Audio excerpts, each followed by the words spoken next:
Jadid Uzda yangi loyiha ayol ma'rifati. Bu loyihamizda turli xil soha vakillari bilan suhbatlar qilamiz va sizlarga ulashib boramiz. Eng yaxshilari Jadid Uzda. Bizdan uzoqlashmang. Ko'plab insonlarning mushkullarini oson qilayotgan Shermat va Saodat opa. Assalomu alaykum Saodat opa. Assalomu alaykum. Yaxshimisiz? Sog' qolyapsiz. Siz yaxshimi?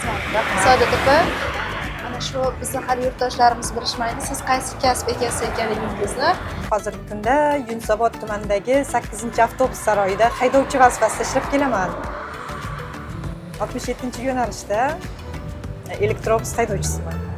Haydovchilik faoliyatingizni necha yillardan beri davom ettirasiz?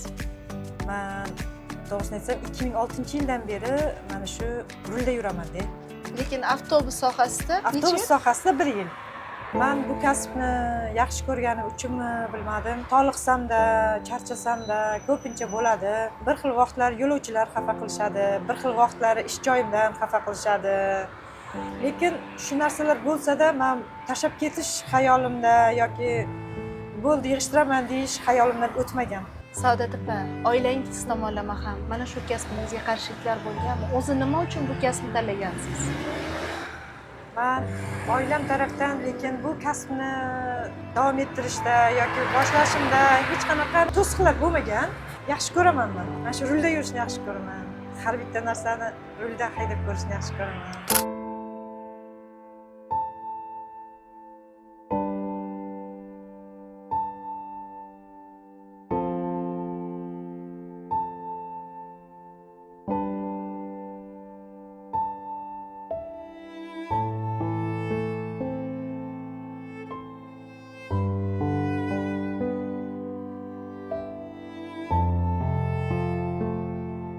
Saodat opa, hayotingizdan mamnunmisiz? Ko'nglingizdagi armonlaringiz, ushalmay qolgan orzularingiz va kelajakdagi niyatlaringiz haqida gapirib bersangiz.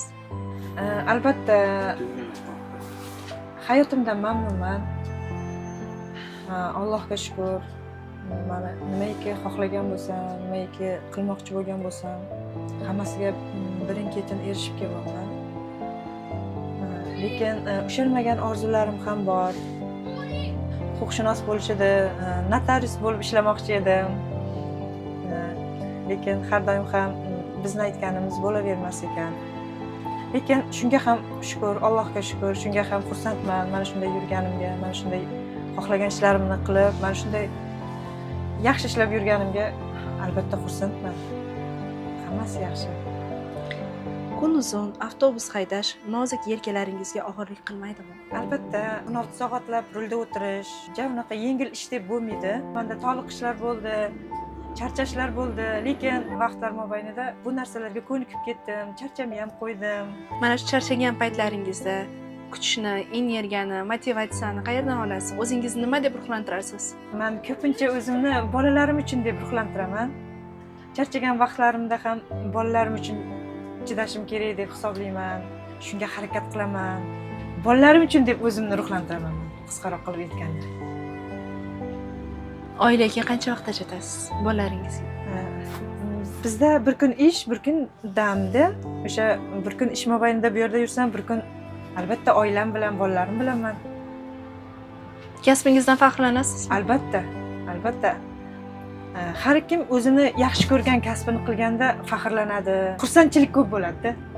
Yurtdoshlarimizga o'zingizning dil izhorlaringizni yo'llasangiz, ularga uzoq umr tilayman. Metindek iroda tilayman.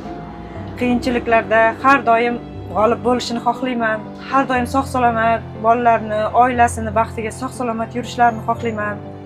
Baxtli bo'lishlarini xohlayman ko'proq. Har doim o'ylaganlari amalga oshsin, baxtli bo'lishsin. Bolalar uchun sog'-salomat yurishsin.